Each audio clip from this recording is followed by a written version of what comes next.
Ex-convict John Agbontean has been arrested by the Edo State Police Command for allegedly attempting to rob the Restoration Gospel Ministry in Benin City.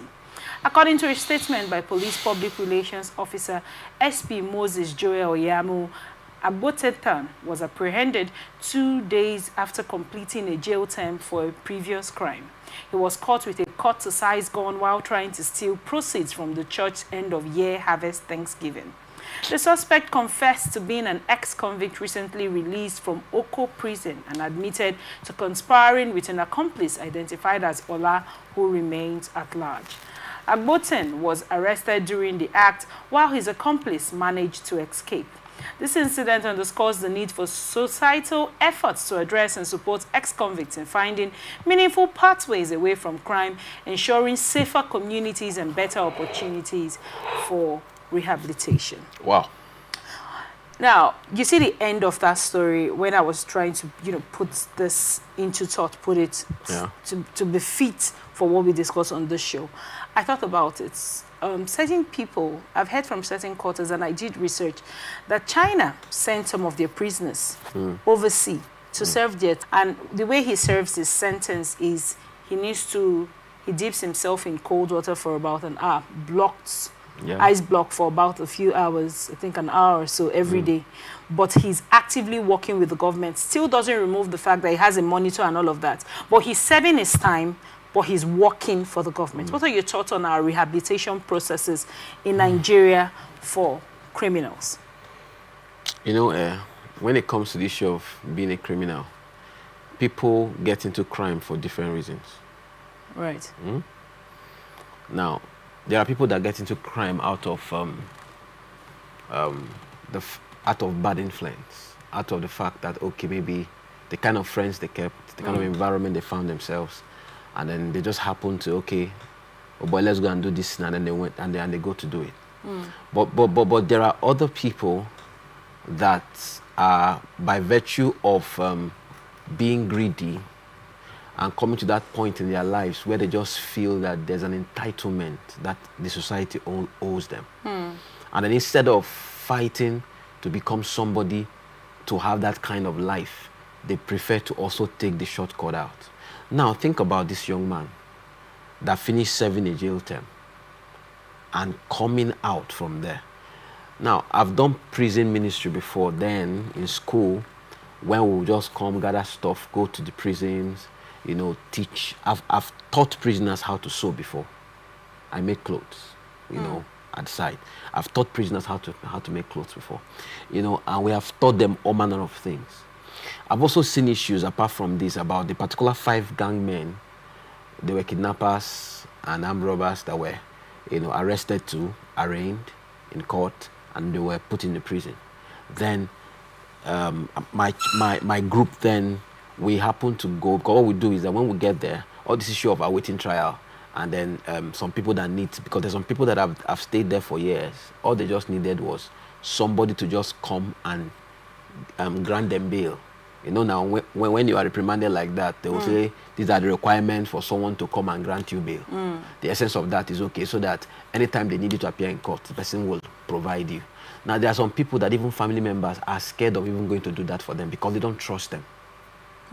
If you go and help this man now, they bail this man right now, this man may run. And people that have just been there, in fact, they shouldn't be in the prison for any reason, but just that they don't have anybody to come and help them with bail. While there are others that are just awaiting trial. Their matter have not truly been tried. But because they don't have anybody to speak for them, no lawyer, nobody having money to pursue their case, they may be innocent. They may not be innocent. But the truth is that let the matter be tried and come to a conclusion where the judge now says, okay, you should stay for 5 years, you should stay for 1 year, or you are innocent, go home. So such people, when we see them, when we go for prisons and we hear their stories and we see them, some of them too, lawyers amongst us, we just take it upon ourselves and say, okay, let's contribute money and do this for these guys. And at the end of the day, you were able to bring out some of them. Now, this particular group, they told us all manner of things, that they became armed robbers because of this, because of that. But they were awaiting trial. Their matter was not decided. I think they've spent 1 year and 6 months already. So we're able to help, not just them now, fought for some of them. And this group was released. They released them. As they were released, 4 of them went back to rob the next week. I want to with police is that when they catch you like that, they just take you out because there's no need. You get. So those people were taken. There was only one person out of them that is alive till today. That one actually had a change. Now this one was because friends influenced him. You understand me? Till tomorrow, I still see him. He's working now. He's married now. He has a normal life right now. Wow. He has a normal life right now. Now, but when now from your experience going to the prisons, what reforms do the prison officials, does the government put in place? Now, I'm talking about, you talked about sewing. What reforms, what do they learn in there? You know, when someone has been incarcerated for a while, the truth is, the redivivism that they are coming out to the society to do different, they come out confused because for some of them, time has passed. Yeah.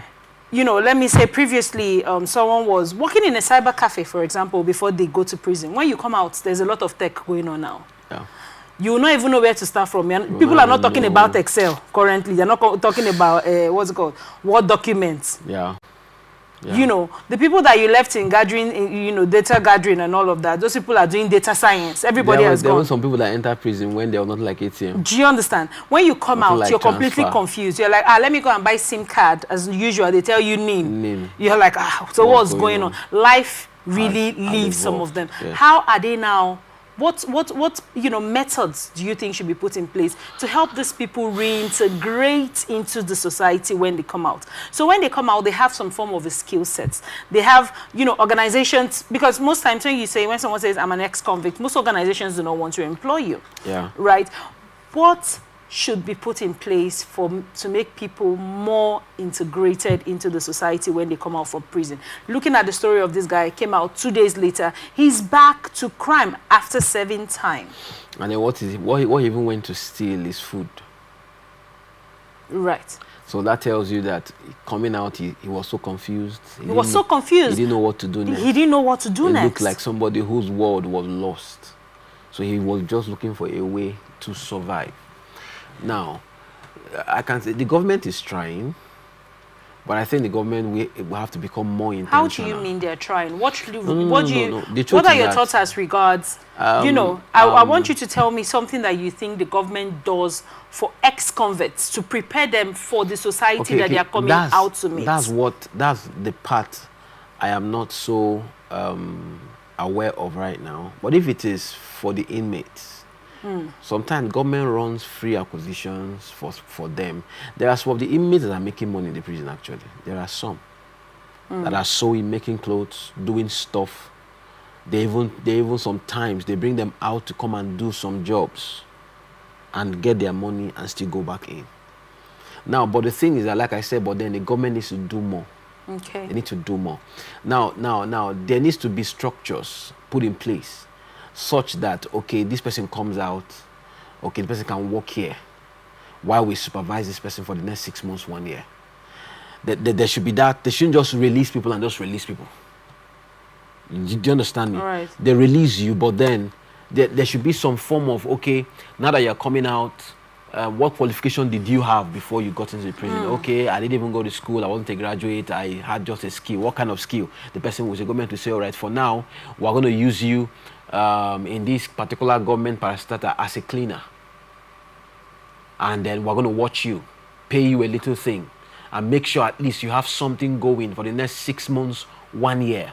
By the time we watch you and see that you have improved, we can now either take you in as a full staff of the government or allow you go find a job. All right. Do you understand me? Now, if the government can begin this, for instance, now, if this kind of guy now that just came out from prison, they evaluate him. They say, okay, you have a certificate. You read this. All right, can you come? You're going to be here for 1 year.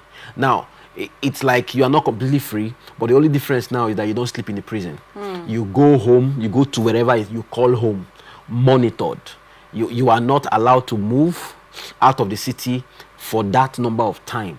You are watched. but you are paid at the same time. At least you have do you something. think we have the equipment or the technical know-how? Nigeria, I believe that, or capacity to handle that? Any government that decides to do something like this, we can get the equipment. I believe that there is nothing in tech in that area that Nigeria cannot be able to afford if we see it as a priority.